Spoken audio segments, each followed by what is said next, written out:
Nah, jadi yakinlah terhadap guru kita bahwa guru kita adalah guru yang benar-benar membimbing kita, guru yang benar-benar menyampaikan kita usul ilallah. Nah, hanya dalam perjalanannya kembali semuanya adalah kehendak Allah, hakikatnya.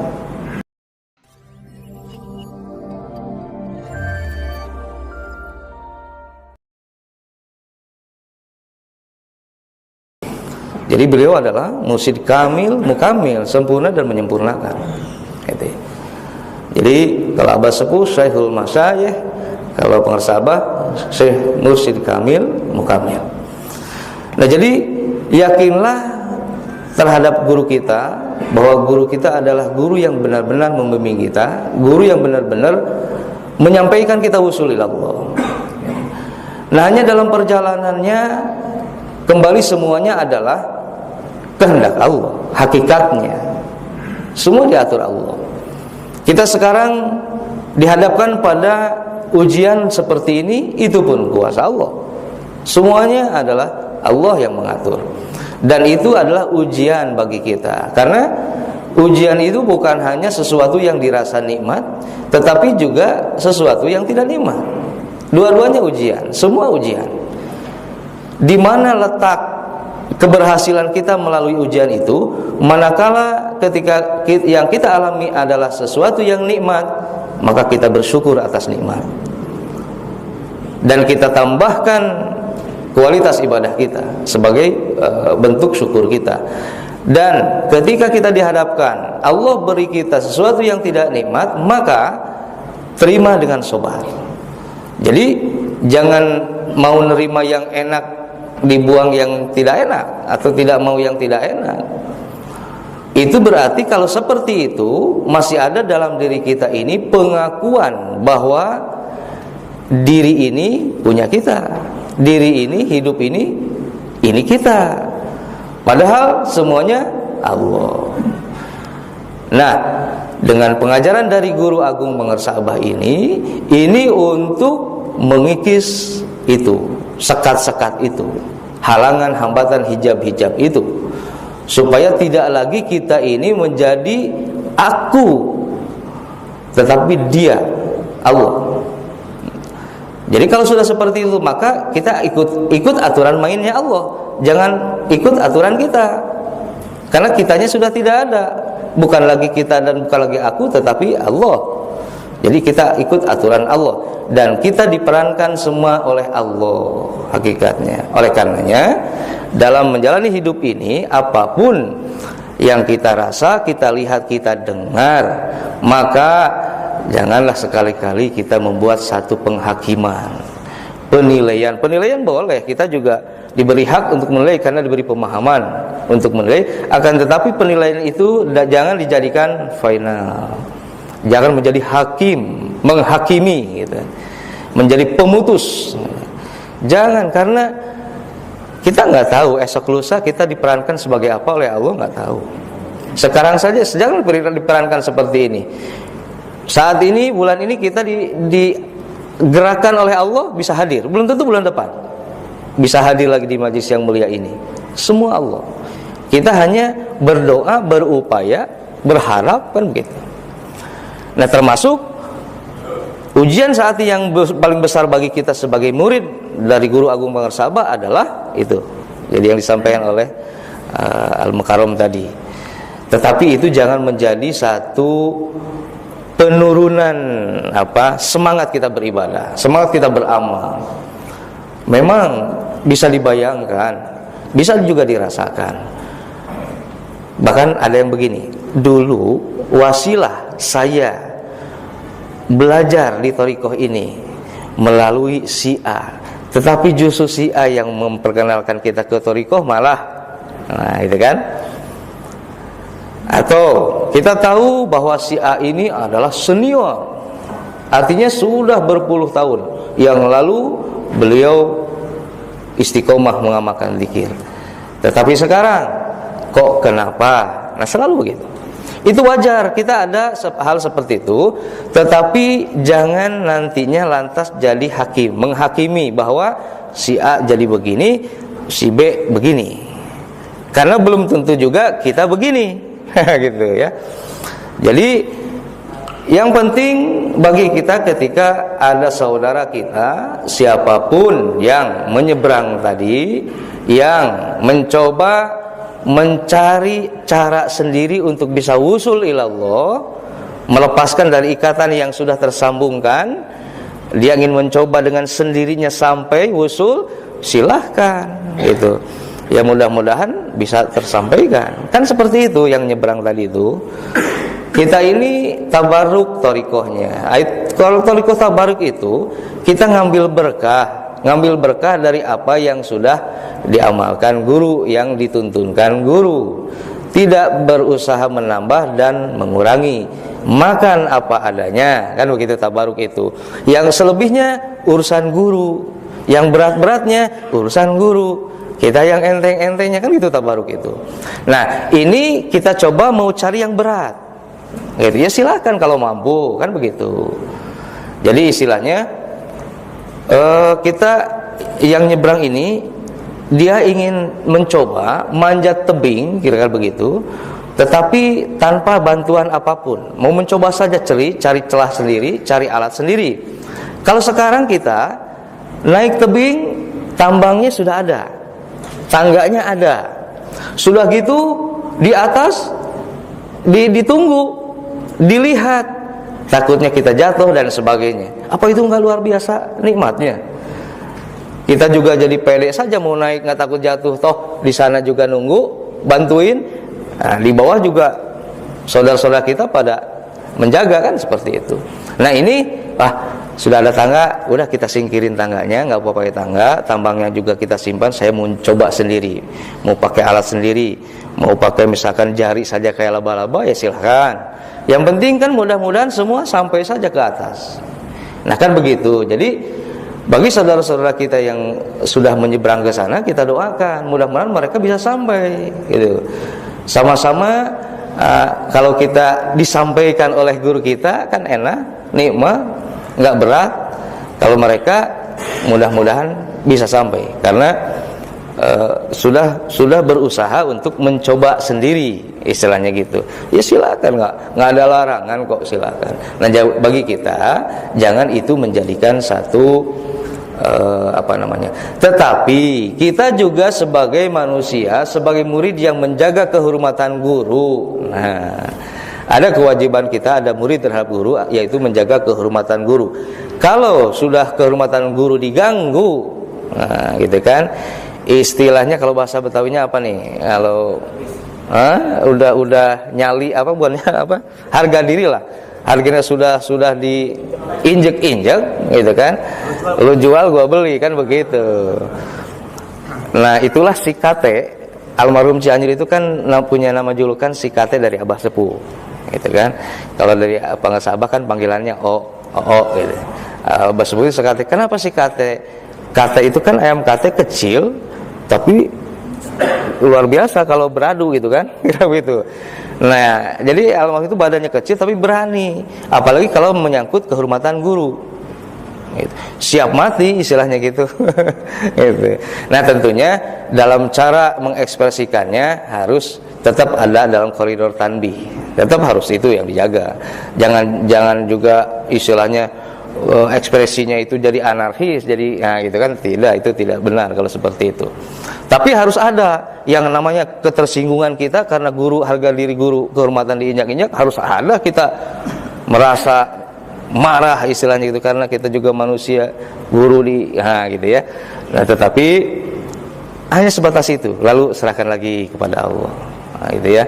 Nah, itu yang dihadapi sekarang, berkenaan dengan tadi saudara-saudara kita. Kita doakan terus. Dan jangan begini. Nah, ini memang nafsu. Nanti begini. Ketika Allah berkehendak, Allah kan mudah saja membalikan kepak tangan ini. Kemudian Allah gerakkan kembali saudara kita yang menyeberang ini kembali. Biasanya datang lagi nafsu.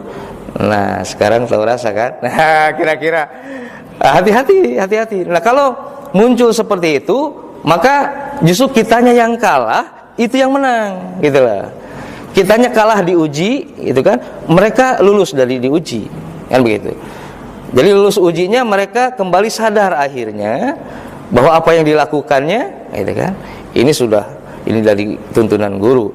Kembali berarti kan sadar, lulus tuh ujian. Nah malah kita akhirnya jadi memperolok-olok dan sebagainya. Jadi kita yang kalah malah. Nah maka tetap kita harus introspeksi diri, waspada diri. Jadi kita terus berdoa kepada Allah, mohon bimbingan, petunjuk dari guru kita, guru agung kita, sehingga mudah-mudahan pada waktunya Allah kembali gerakan saudara kita kembali menyadari, kembali sadar, dan kita kembali rangkul. Hal seperti itu. Jangan justru tadi, gitu ya, supaya tidak menjadi kita ini malah kalah dari ujian. Nah jadi itu si KT. Keberadaan si KT ini karena kecil tapi berani. Jadi kalau urusan-urusan ada tantangan-tantangan dari umumnya kaum muslimin yang kalau dulu kan masih kental dengan dunia jawara dulu itu. Jadi orang-orang dulu pasti punya bekal ilmu-ilmu kejawaraan, gitu ya. Jadi kalau ada yang mencoba mencaci godebag apalagi guru, ini paling depan terus, di depan. Jadi pernah satu waktu ke daerah Jampang Kulon. Jampang Kulon kan terkenal sampai sekarang. Wah, beliau nggak ada dipikir lagi kalau urusan ngebela guru, gitu kan. Jadi istilahnya jadinya rewas kareureunnakeun cek Sunan. Jadi ternyata apa yang kita kunjungi ini daerahnya daerah-daerah yang angker, kira-kira begitu. Baru sadar. Jadi yang kan itu kan konsep fana itu dalam bahasa ada fana fiseh, gitu kan. Jadi artinya fana fiseh itu lupa diri kita yang ada guru. Artinya membela guru tadi, nggak tahu urusan seperti apa yang kita hadapi medannya. Yang jelas kita bela guru kita. Kita lupa siapa kita, gitu. Kita lupa bahwa apakah nanti kita dihianati, dibunuh lah kira-kira begitu, atau diapa-apain, udah nggak ingat lagi ke sana. Yang penting kita guru kita yang dibela. Nah, gitu. Nah ini si kata ini yang urusannya begitu tuh. Jadi ini kalau ini ceritanya dari Pelabuhan Ratunya, dari orang Pelabuhan Ratu tuh yang Jampang yang bercerita ini. Jadi di sana ada orang sakti. Jadi kalau ke mana dia nggak pernah nginjek tanah. Jadi ngelayang gitu kalau mau kemana-mana. Nah sampai dia dengar ada kiai yang hebat dari Godebag katanya mau datang ke daerah Jampang ini. Orang yang begitu kan seneng aja kalau ada orang itu adu ilmu gitu kan, senangnya begitu. Jadi kalau misalkan masih ada yang dari diri yang nggak ada yang bisa kalah, dia berguru lagi, biasanya gitu kan kalau jawara-jawara dulu. Ada orang lain yang lebih hebat pasti digurui, gitu kan. Gitu. Jadi selama ini kan beliau nggak pernah ada orang yang bisa mengalahkannya. Nah, jadi akhirnya datang nih almarhum dengan pakaian yang ya gaya almarhum lah dulu. Biasanya kalau ke daerah itu topi laken, intinya laken itu kayak itu ya, kayak topinya zaman-zaman kolonial. Baju safari, ya gitulah penampilan yang ini. Mana katanya kiai kata putranya orang sakti ini, yaudah dipersilahkan masuk. Nah tiba-tiba waktu dipersilahkan masuk, di rumah orang sakti ini, di ayah ini terjadi keributan. Disangkanya ada apa gitu sama anaknya ini. Akhirnya dia izin ke si Kate ini untuk jadi si Kate ini diistirahatkan dulu di rumah anaknya. Dia langsung kembali ke orang tuanya karena terjadi keributan apa. Nah rupanya dia sudah mengetahui kedatangan si Kate ini dan dia nggak bisa diem. Jadi seperti dia datangi apa ya? Pokoknya hawa yang dia rasakan itu panas katanya. Wah terus tersiksa aja gitu. Sampai dia siapa itu yang datang katanya. Gitu kok sampai begini katanya. Gitu. Nah terus ceritanya panjang sebetulnya. Ya intinya dengan wasilah itu akhirnya dia berguru talqin aja gitu. Jadi wasilah seseorang bisa belajar berzikir ini beragam wasilah asbabnya. Dulu zamannya seperti itu ya, dengan cara-cara seperti itu. Nah, ya diantaranya sebetulnya kalau hanya dengan mengandalkan ilmu bela diri main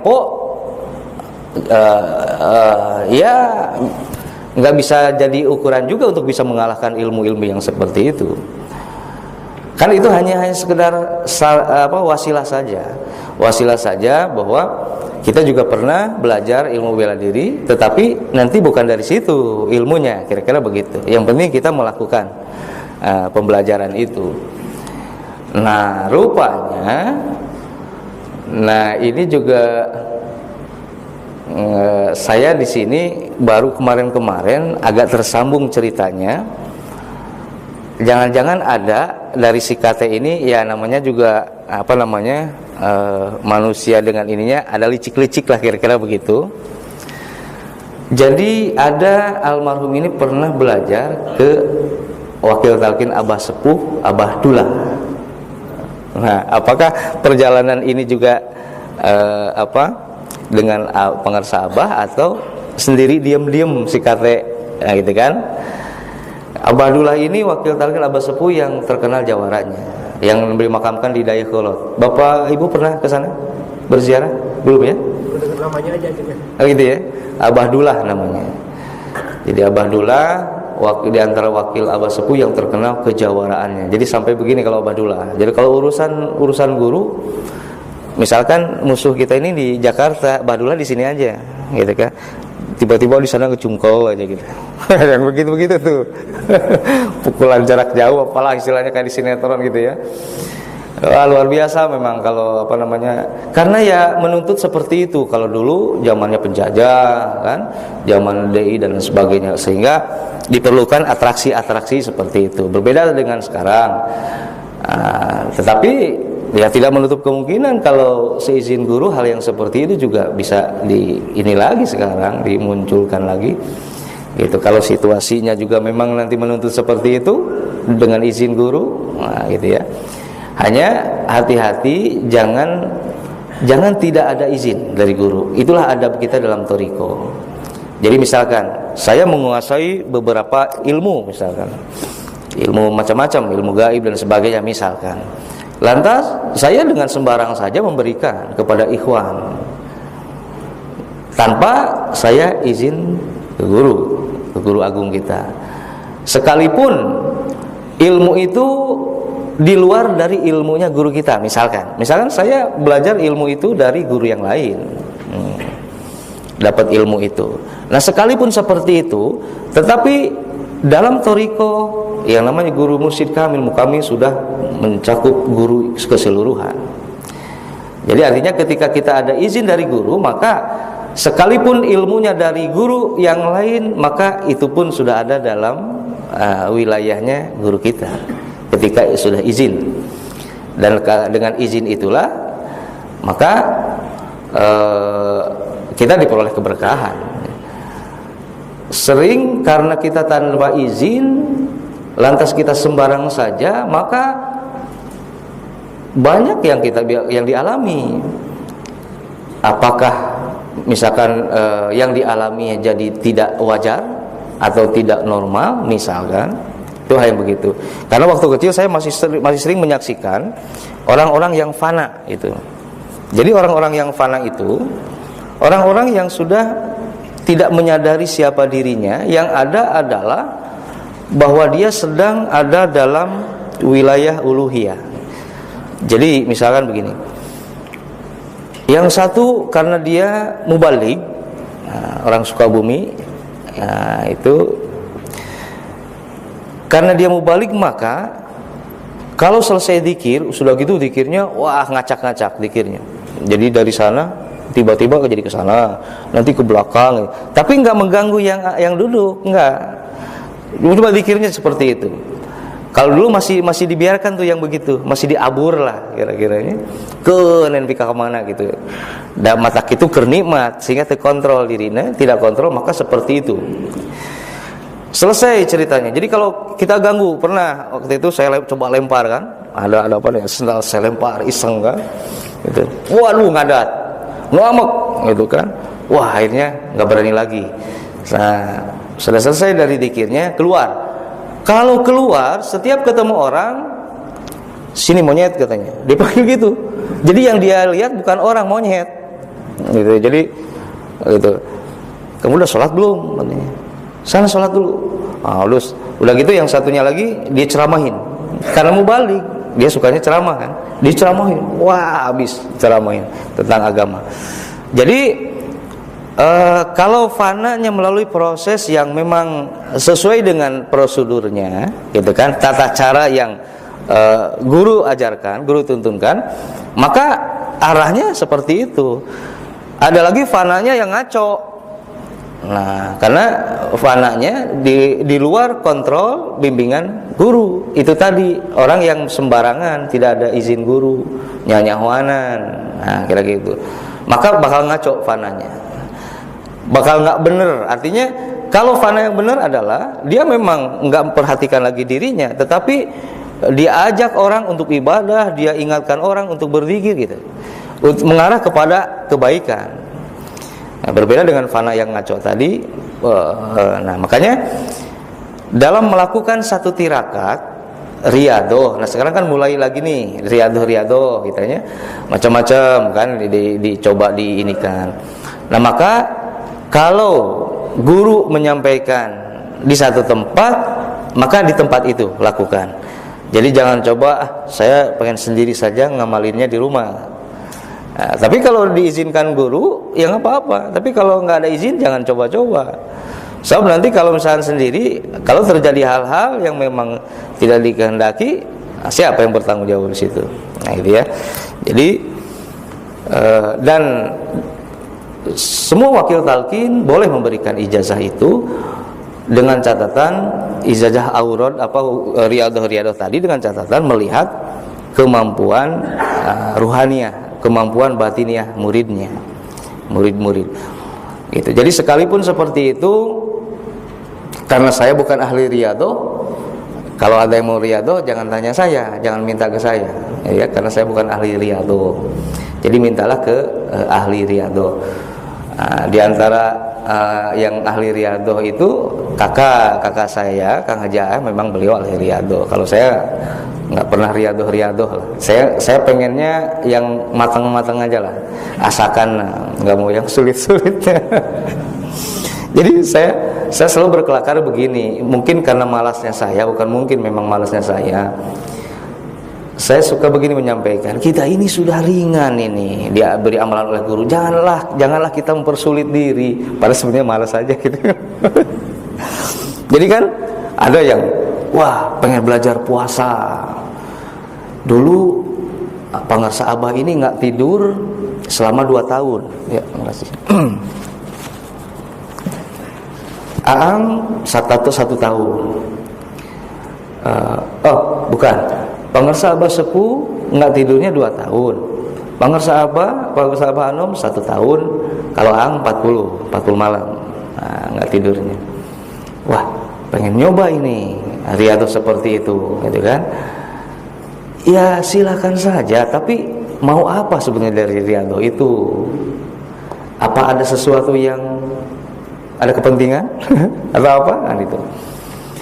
Ya ada kepentingan manusiawi. Misal ada nih proyek di depan mata ini, mau goal ini proyek ini, apa nih yang harus kita baca kan gitu kan? Suka ada begitu tuh. Apa yang harus kita amalkan? Perlu puasa, ayo. Yang penting goal kata proyek. Nah itu ya. Dalam thariqah ada ilmu hikmah seperti itu. Cuma guru kita tidak mengarahkan ke sana, sebab yang guru kita ajarkan adalah lurus ridho Allah. Tetapi bukan tidak ada ilmu hikmahnya. Jadi seperti tadi, untuk menggolkan misalkan proyek ada ininya, ini gitu ya. Untuk misalkan jaga-jaga ada ini, supaya tidak ada orang yang zalim pada kita dan sebagainya. Terus termasuk untuk narik simpati lawan jenis ada, itu kan, apa yang disebut ilmu pelet apa ada dalam ilmu hikmah itu. Jadi sebetulnya kalau sekarang kita mau mengamalkan riadoh itu, apa sebetulnya yang dicari? Kan gitu. Apakah karena itu tadi atau apa? Apakah dengan zikir ini kita kurang yakin? Nah, kan akhirnya ke sana. Kalau kita mau mengejar riyadhah itu, ya silahkan. Tapi mau apa? Untuk apa? Guru kita sudah mengajarkan kuncinya kok zikir ini. Tinggal yakin nggak kita sama zikir ini, zikir jahar, zikir khafi ini. Jangan-jangan kalau ada keinginan lain seperti itu, jangan-jangan keyakinan kita terhadap zikir masih belum sempurna keyakinannya. Maka jangan salahkan Allah. Kalau misalkan sering begini, kita ini belajar zikir sudah sekian tahun, sekian puluh tahun, sudah lama, kita senior ini. Tetapi kok begini-begini aja ya? Nah, gitu kan? Jangan-jangan, nah gitu. Jangan-jangan karena ulah kita sendiri, karena kita berprasangka yang tidak baik pada Allah. Gitu. Yang semestinya kita jangan ada suudzon kepada Allah. Berhusnudzonlah pada Allah. Yakinlah dengan zikir. Jadi kan zikir itu kita diarahkan supaya terus kita ini terkait, usul sampai kepada Allah dengan selalu mengingat Allah. Allah tahu nantinya dengan ridho Allah. Allah tahu bahwa kamu ini ingin kaya kan, gitu kan kata Allah. Kamu itu kan ada proyek mau hasil kan, nggak gitu kan kata Allah. Ya sudah, sekarang aku ridho karena kamu benerin tuh.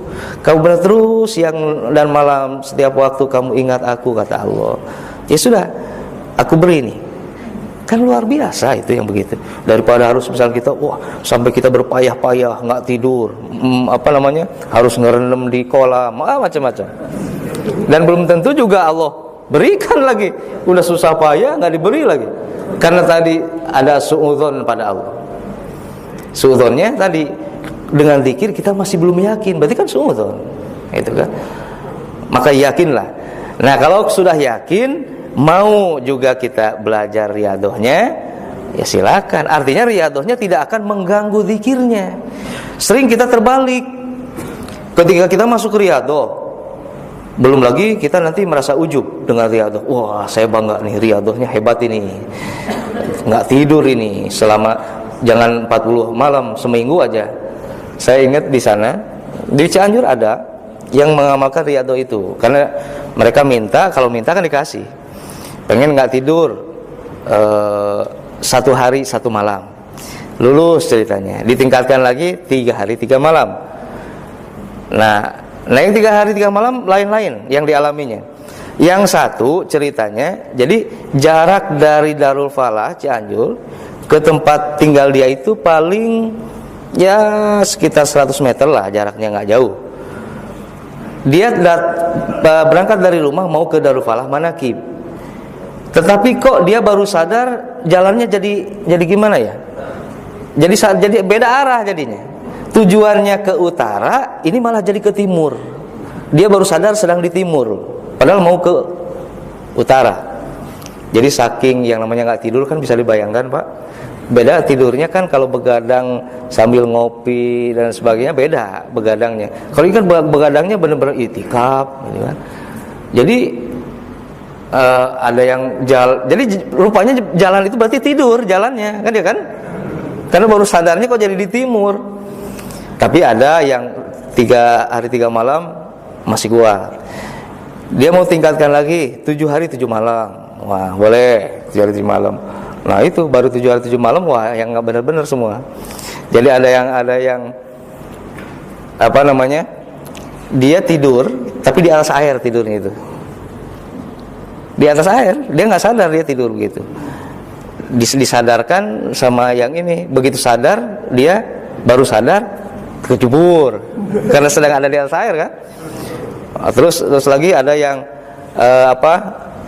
nyender di daun tidur gini nyender, disadarkan dia jatuh gitu kan. Nah, jadi sudah mulai ada hal-hal yang memang ini. Nah, kalau itu kembali kita coba amalkan riyadhah itu, kemudian tidak kontrol, ini bisa menimbulkan fitnah yang begitu itu.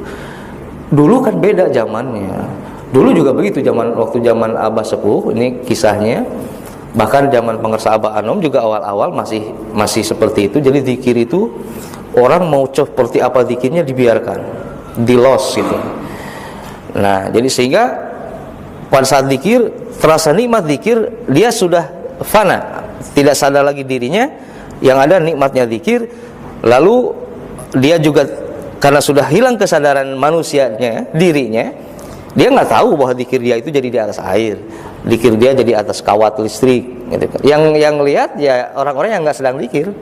Ini sedang zikir jahar, diantem zikirnya. Jadi yang satu kemana, yang satu kemana. Tapi di los itu dulu itu, di ini kan. Jadi ya guru kita mungkin mendidiknya seperti itu dulu. Ya. Jadi setelah Sayyiduna itu selesai, lalu sadar kan, Sayyiduna yang di atas jatuh. Wah, jadi bisa dibayangkan sekarang kalau model begitu. Wah, kalau di satu padepokan yang tertutup sih nggak masalah yang sebetulnya. Tapi kalau yang namanya ini fitnahnya luar biasa kalau sebetulnya. Jadi nanti fitnahnya, wah ini Suryalaya yang ngajarin ilmu-ilmu yang begini nih, nah, gitu kan? Nah, itu ya. Nah itu. Dan zaman-zaman awal-awal masih ada yang seperti zikir. Dan memang hadirin, sekarang pun Bapak Ibu bisa rasakan dari hasil pengamalan. Makanya dalam zikir jahar itu agar iramanya betul-betul tertata, teratur iramanya, nadanya, goyangannya, kalau istilahnya goyangannya, ekspresinya, mengayunnya, itu harus benar. Apalagi kalau berjamaah.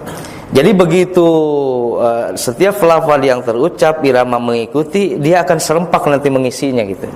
Jadi deng deng, nah pukulan-pukulan itu akan benar-benar terus. Dan itu akan mempercepat proses tajamnya hati. Gitu. Beda dengan kalau zikirnya ini kemana tadi, ini irama kemana, ini suaranya tinggi, ini suaranya pelan, yang satu ngantuk, gitu kan? Nah maka harus diatur. Makanya imam harus bijaksana kalau imam. Jadi wayahna imam harus bijaksana. Jangan mau nikmat sendiri imam ini. Gimana juga makmumnya ini, gitu kan? Maka ketika makmum baru pada tataran. Kalau istilahnya saya sering juga menggambarkan ibarat kita bawa mobil. Kalau kita sudah di gigi 2, makmum baru gigi 1, jangan kita paksakan. Kita turun lagi, samakan dengan yang lain. Turunlah dulu ke gigi 1, baru sama-sama naik ke gigi 2. Terus gigi 3. Nah, kalau sudah di-freeze, sudah di sana, udah. Nah, itulah yang sudah di-freeze kemudian loss, itu yang begitu nantinya. Jadi, zikir terasa nikmatnya luar biasa, nggak mau berhenti, gitu kan. Nah, maka guru kita dalam maklumat, kalau sudah seperti itu, maka berhentilah zikirnya. Jadi kalau sudah kondisinya kondisi yang tipis antara ini nafsu atau memang dibawa oleh zikir, nikmat zikir, nah, tipis di situ, maka berhenti justru di situ. Jangan diteruskan. Jangan diteruskan. Jadi khawatir nanti kita lepas diri, kontrol diri, fana. Kalau sudah fana tadi, khawatir nanti muncul yang tidak diinginkan, fitnah terutama. Jadi bukan dalam arti salah seperti itu. Dan memang itu perjalanannya, kalau memang itu diikuti seperti itu, ada yang masuk ke wilayah itu, tetapi yang dijaga adalah jangan sampai itu menimbulkan fitnah. Gitu. Jadi kecuali kalau tadi kita ini memang mengamalkan zikirnya di satu tempat tertentu yang orang tidak bisa lihat, kira-kira begitu, tertutup saja misalkan. Tetapi juga kembali bahwa ingin apa sih, kita pengen coba yang kayak begitu, zikir mau apa, kan begitu. Kembali lagi mau apa, mau hebat-hebatan, mau apa gitu. Gitu. Jadi ya buat apa juga kalau mau hebat-hebatan, kita sendiri nggak merasa kan kita ada di atas air, malah ketika sadar jatuh, ya kan gitu tadi. Gitu. Jadi ya itulah, itu kan seninya. Jadi ada seni di dalam thariqah, juga ada seninya. Nah jadi maka dalam zikir jahar diupayakan terus itu dengan tartil, jangan terburu-buru, jangan tergesa-gesa. Boleh kalau misalkan, karena nantinya akan kembali kepada pembawaan masing-masing, Pak. Jadi untuk bapak ini nikmatnya zikir itu pengennya ngebut aja gitu, ya. Tetapi bagi yang lain pengennya malah nyantai aja gitu. Beda-beda memang pembawaannya. Hanya kalau yang namanya berjamaah maka harus ngikuti jamaah, jangan maunya sendiri kan gitu. Gitu. Maka kan ada nih, kalau misalkan dibawa zikir, dibawa ke jahar, wah dia langsung pengennya ngebut aja, nggak bisa dipelanin, nggak bisa, terus aja. Nah kalau yang seperti itu kita nggak bisa kontrol, maka ya sudah, berhenti saja zikir jaharnya, tawajuhkan daripada mengganggu yang lain. Jadi jangan sampai mengganggu yang lain gitu. Jadi sudah coba ditenangkan, kembali mulai lagi ngangkat zikirnya, lari lagi, itu kan? Karena memang pembawaannya. Jadi ya masing-masing ada ininya. Gitu. Makanya jangan heran dan jangan merasa kaget dan jangan juga ada akhirnya sungudon kepada guru kita ketika misalkan kita belajar zikir sama-sama. Diberi tuntunan yang sama, tetapi kok kepada si A mah begini, kok saya begini. Nah, jangan seperti itu. Gitu. Kembali kepada sejauh mana kita istiqomah dalam mengamalkannya, sejauh mana ada semangat di dalam diri untuk bermujahadah, bersungguh-sungguh dalam mengamalkannya, dan pasrah kepada apa yang sudah Allah kehendaki. Artinya Allah sudah menjadikan kita ini punya bagiannya masing-masing. Ada yang sama, ada yang tidak gitu. Nah, kita juga berserah kepada itu. Jadi ketika Allah sudah bagiannya di situ, ya nggak bisa yang lain. Kalau begitu kan gitu, akhirnya kuasa Allah. Jadi jangan ada istilah kok kenapa kepada si A begini, kepada saya begini, padahal malah dia itu justru yang ngajak talqin saya gitu kan. Tapi kok dia jadi lebih maju, saya enggak. Jadi urusannya dunia aja yang dilihat gitu ya. Gitu. Nah itu hadirin, itu saja obrolan di siang ini. Mohon maaf kalau ada kisah-kisah yang saya sampaikan yang tidak tepat. Saya mohon maaf dan mohon ampun pada Allah, mohon ampun pada guru. Semata-mata saya sampaikan ini untuk mudah-mudahan menjadi motivasi kita untuk terus kita istiqomah dalam mengamalkan zikrullah ini, gitu ya. Jadi nanti bagi yang berkenan mau juga belajar, yang belum, ya silahkan nanti selesai ini dilakukan talqin dzikir dengan syarat jangan ada terpaksa atau keterpaksaan, harus keinginan Bapak Ibu sendiri, karena di dalam agama ini tidak ada paksaan, amaluna amalukum, gitu ya. Dan ada upaya kesanggupan mau mengamalkan zikirnya. Tentunya mengamalkan sekemampuan, karena kembali kepada Allah yang memberi kemampuan. Jadi ya kita mampunya segini, gitu kan. Tapi kita terus berupaya, pada akhirnya mampu segini juga. Ya Allah berikan kemampuan seperti itu. Nah kemudian jangan ada tujuan selain ridho Allah. Zikir ini tujuannya diamalkan untuk mendapat ridho Allah, bukan untuk mencari jadi orang kaya, bukan menjadi supaya proyeknya goal, bukan ke sana. Tetapi ketika Allah ridho, Allah berikan kekayaan, Allah loloskan proyek kita, ya kita terima dengan syukur. Bagi Allah tidak ada yang sulit, sangat mudah, tidak ada yang mustahil bagi Allah. Itu saja hadirin, demikian. Sekali lagi mohon maaf atas segala kesalahan dalam penyampaian, kehilapan, semata-mata itu kebodohan dari diri saya pribadi. Ada benarnya semata-mata itu fadl Allah Subhanahu wa taala. Demikian saja